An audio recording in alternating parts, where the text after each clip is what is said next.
people have a tendency to blame politicians when things don't work. But as I always tell people, you get the politicians you deserve. And if you don't vote and if you don't participate and if you don't pay attention, then you'll get policies that don't reflect your interests. Welcome to the Real News Network. I'm Jeff Lenore in Baltimore. We are live on Facebook, so be sure to send your questions and comments right on the comment screen below. Thank you so much for joining us today.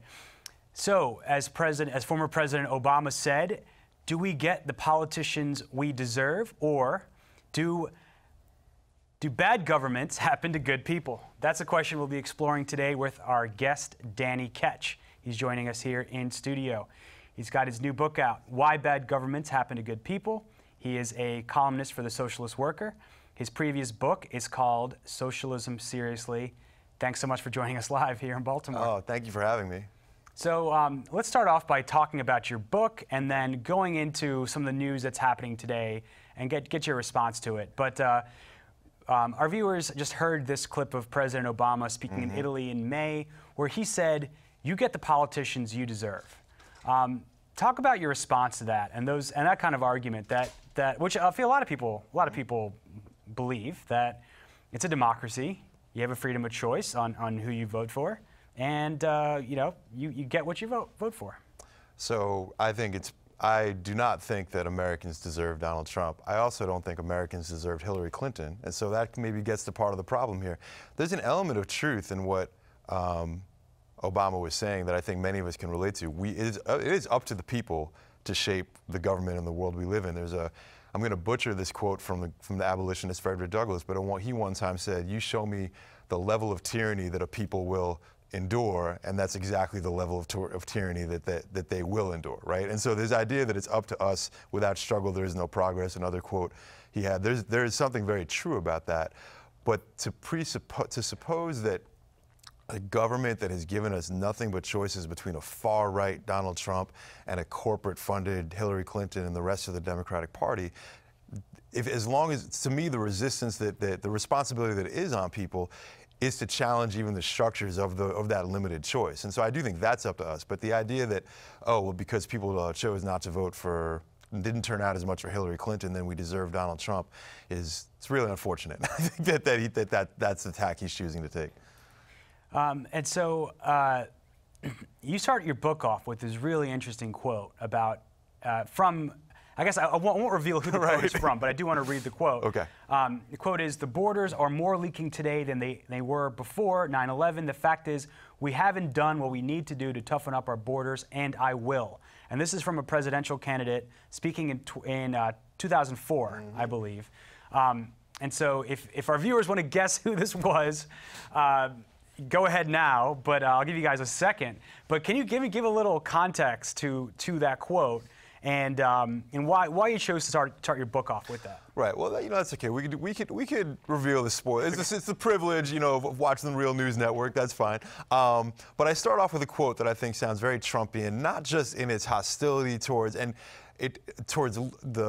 immigrants, and specifically the speaker then goes on to say, "We've received reports that people from the Middle East are crossing the border," but to point out that it actually came from, can I reveal? Are we gonna? Yeah. Okay. It was John Kerry, basically not echoing something that his opponent George W. Bush had said, but trying to outflank Bush to the right by making himself look tougher on terror, tougher on borders, and really for the first time that I was aware of, linking the issue of immigration, about people mostly from Mexico and Central America looking for a place to work, looking for a safe place to raise their kids, with the specter of terrorism. And I brought it up right in the beginning of the book to make the point that it's so much of what happens in our political process is the choice that we're supposed to have between a right and left.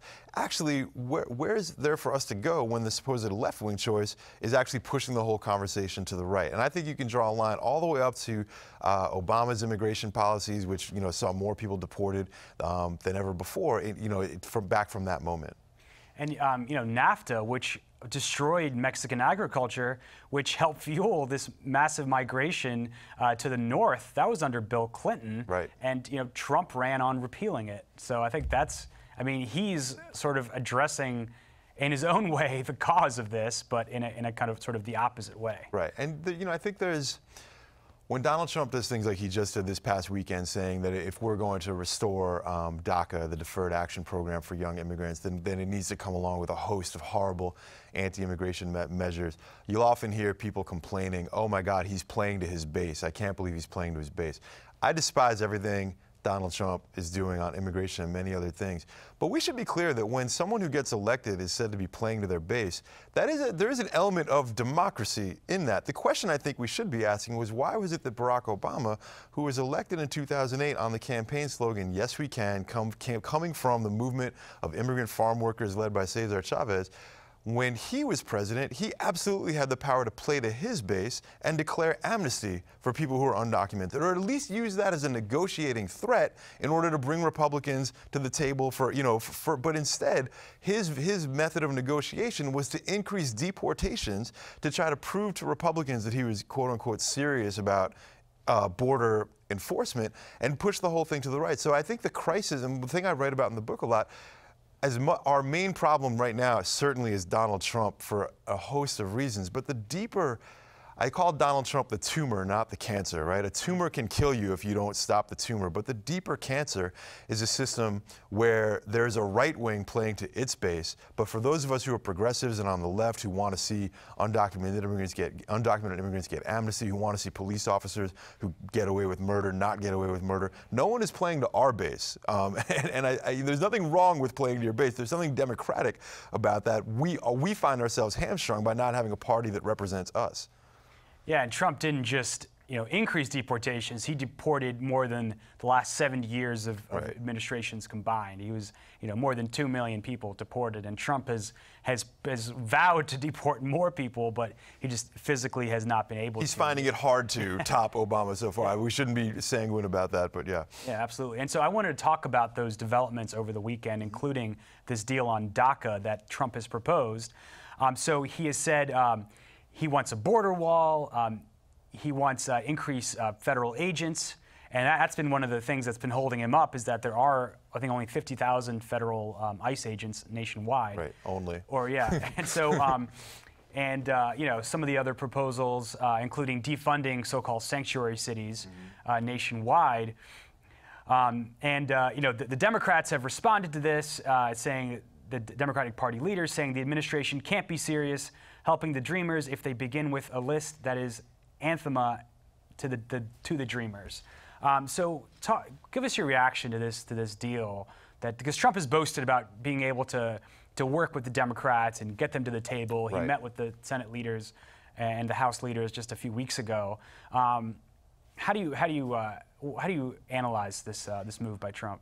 I mean, to me, this move by Trump isn't surprising in that, and first, it's Trump responding to whoever the most recent person was who talked in his ear, who was probably Stephen Miller in this case. When Chuck Schumer is the last person who talks in his ear, he says maybe we'll work something out for those young people. But this is what the people who are in charge of the Trump administration, the Bannons, who's still very much playing a role in the Stephen Millers, and Jeff Sessions, this is what they're pushing. What comes next on our side, on the side of people, of immigrants and people who support full equality for immigrants, is going to be very decisive. We know that there is widespread support in the immigrant community and the immigrants' rights movement for fighting on the DREAM Act as a standalone thing, for not making, trading it away for more enforcement. And frankly, there's incredible potential to build a real resistance around this. One of the reasons why the issue of DACA recipients is so powerful is that because of the DACA program, it has integrated 900,000 young immigrants into workplaces, into colleges, into communities where they have been out in the open, not living in the shadows, which means that for every DACA recipient, there are 5 to 10 to 20 people in that person's workplace or community who are frightened and upset at the possibility. There's a tremendous possibility for organizing real resistance, workplace actions, campus walkouts in the lead up to the expiration of this in March. And if our side looks to that kind of direct resistance and protest, I think we can move a lot. If instead we are just, which I think many people feel like there's no other option, hoping that our quote-unquote representatives in Washington will work out a deal for us, will stand tough, then I think we could be in a lot of trouble. We saw right away Chuck Schumer and Nancy Pelosi last month went to Trump's place to work out a deal for DACA that did involve making concessions around a border wall and security. And this is an issue where DACA recipients are being told, we will trade your temporary legalization. It's not path to citizenship. It's just being here for another 2 years, having to pay $450 each time for greater enforcement against your parents, against your relatives. And that is not actually what people are saying they want. So to me, this really is an issue of, do we see democracy as just hoping that our representatives, so-called representatives, do the right thing, or taking action into our own hands and building resistance in our communities? And what's interesting is that after that meeting with Trump, Pelosi was actually protested. She was targeted by Dreamers, saying, "Don't sell out. We don't want our community sold out for this deal." So I think what you're saying is absolutely right. The grassroots have been leading the way and have been shaping Democratic policy throughout. And we have a question from our viewer, William. And I know you talk about voting suppression and just the system, the unfair system that exists. And the issue of voter suppression and issues like gerrymandering do not get the attention they often deserve. William's question is about gerrymandering. How much of a difference can it make if gerrymandering is abolished or reined in some way where voting districts aren't so stacked for one party or another? Do you think that's a critical fight right now? It's a great question. I'll be honest, I don't know. I think we'll have, I mean, I really hope that the case is going to the Supreme Court right now, strikes a blow against gerrymandering. It's clearly a violation of basic democratic norms. The part of me, I shouldn't say cynical, but I think that the larger issue that we face is the huge gap in wealth and power between the people who run our democracy and the rest of us. And I think the idea that in a society of vast economic inequality that you could have political equality doesn't really work. I say that to mean there's so many resources among the leaderships of the Republican and the Democratic parties that they'll often, I think even if gerrymandering is reduced, they'll find other ways to do it. It doesn't mean that it's not an important fight. It doesn't mean that we shouldn't absolutely be invested in knocking that down. But to me, it wouldn't be the first thing that I think people and grassroots people in their communities should be trying to build a fight around. But for those who are fighting it, I'm completely supportive. And I wanted to turn to another development this weekend. It's Mike Pence, who left an NFL game in protest of a national anthem protest. I think we have some video of that. But it was an interesting development because, Pence walked out of the game and he left the media wondering if it was staged or not. He claims it wasn't staged. Oh yeah, purely spontaneous, of course, right. But a photo that was posted immediately after was actually from several years ago. It wasn't of the day, and it's also been called attention to the fact that this little trip, this brief visit to this game, cost taxpayers almost $250,000. It was Pence's protest against African-American football players that are protesting police brutality and inequality, something started by Colin Kaepernick and WNBA players over the past few years. And so again, do you think this is Pence and Trump playing to their base, coming out against these black players that are just asking for basic having their human rights respected, and going after them? What's behind this? Well, I mean, I think absolutely they're trying to rally their troops on this. Frankly,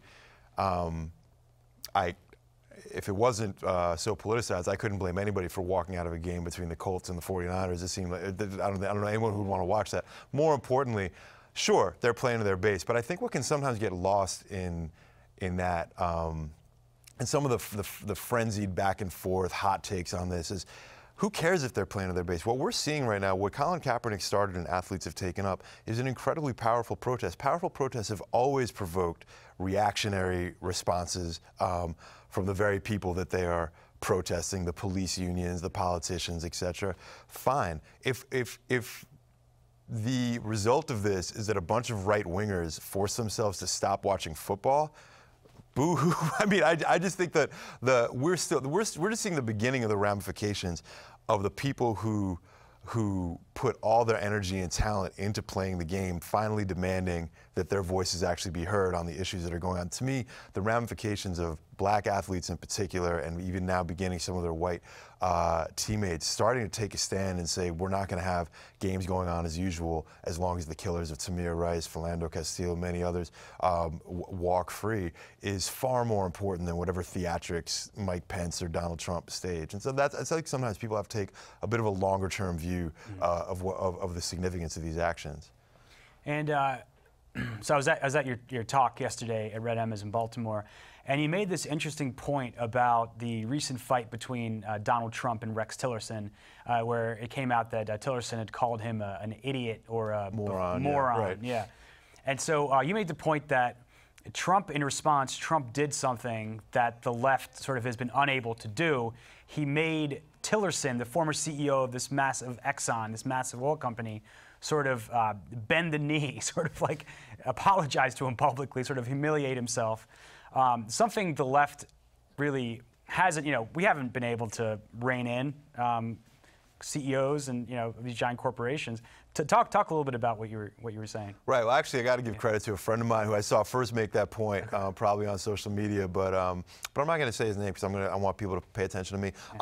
But it was a point about all this chaos that Trump sows it's Tillerson one day, it's Jeff Sessions, it's Bob Corker, all these. The take that we often get in the mainstream media is a Twitter, oh my God, look at this chaos. This is how unpresidential, and maybe this means more chaos. And I think we can get lost in the shuffle is that Trump his appeal is a toxic blend of appeals to open white supremacy mixed with appeals to a wider layer of disaffected, downwardly mobile, middle class and working class people who are just saying, screw it. Just someone tear the whole thing down. And when Trump both gets in feuds with politicians or is able to then, sure, Tillerson calls him a name, but at the end of the day, it's the former CEO of one of the largest corporations in the world saying, I'm going to work for this guy. The message the theater that sends to Trump supporters that he is doing what he said. It's pathetic that he's not delivering anything tangible for people, but that's how much I think our political system has been failing people, that you have a whole swath of folks so disaffected that even the theater of watching Trump be a bull in a china shop, bring some of these people down, feels like he's delivering.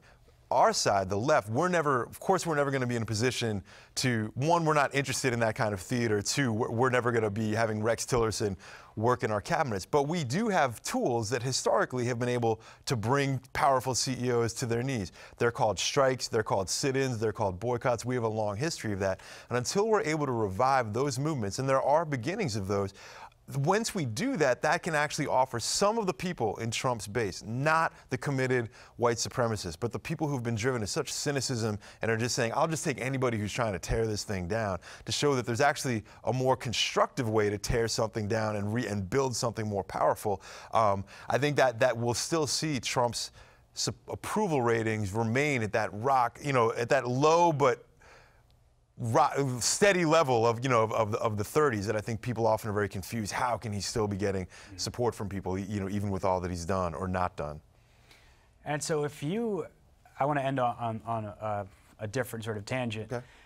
But if you were able to set policy or a strategy for a working people's movement over the next 2 and 4 years, what kind of strategies would you like to see, you think, that could help progressives gain in 2018 and in 2020? So I'll say two things, and both the things I'm going to say are not that tied to 2018 and 2020. It's not that I think we ignore the political system, but it's that I think that the strengths, you look back in history, the strengths of the civil rights movement, the strengths of the abolition movement, of the suffragette movement, mattered more than whether or not which party was getting elected in a given year. Okay, the abolition, make a slight exception to Abraham Lincoln's election in 1860 made quite a big difference. That being said, to me, I think for people's movements moving forward, one key element is that we have got to break out of this very cynical game that I believe the Democratic Party likes to play of pitting different constituencies against each other. Oh, we're either going to talk about quote unquote working class issues, by which they mean white working class issues, or issues affecting people of color, LGBT folks, etc. We need an agenda that is about equality and freedom, which both means things like taxing the rich to pay for universal health care and college education, and means getting the boot of the security state, the police, immigration officials off of people's necks, people of color's necks, and taking that money from the Pentagon. Those things are all completely tied together, and it's only when we have independent movements that are fighting for that we can do that. The other side of it, in terms of a strategy, I think, is that around issues like take single-payer health care, one of the most promising possible issues we have. Certainly that's something that the left needs to be fighting for, but I think we also need to be clear that that's not a fight primarily that we should see as how many different senators can we get to sign on to a bill. Not that that's not important, but to transform healthcare, which is 1/6 of our economy, into something that actually becomes a universal right and not something for profit. I think we need to also shift gears and see that that is going to be a fight that has to be fought along the lines that every other historic fight has been won, from the bottom up, at emergency rooms, of coalitions of patients, disability rights groups, nurses unions coming together, demanding that someone be getting treatment that they're being denied because of our current healthcare system. It's going to take strikes in hospitals. It's going to take, it's going to take sit-ins. It's going to take direct actions combined with then putting pressure on politicians. That's not yet what I see on people's radar screens when they talk about the fight for something like single payer. So it's about understanding.